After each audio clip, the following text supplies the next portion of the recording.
Let's unbox the KitchenAid fully automatic espresso machine KF7.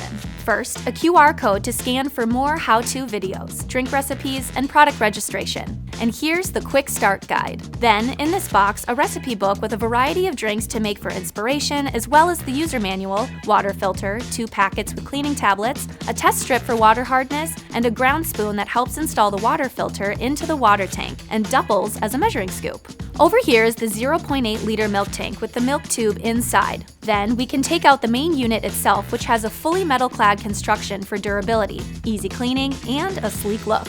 On the left side, lift this lid and handle to remove the 2.2-liter water tank.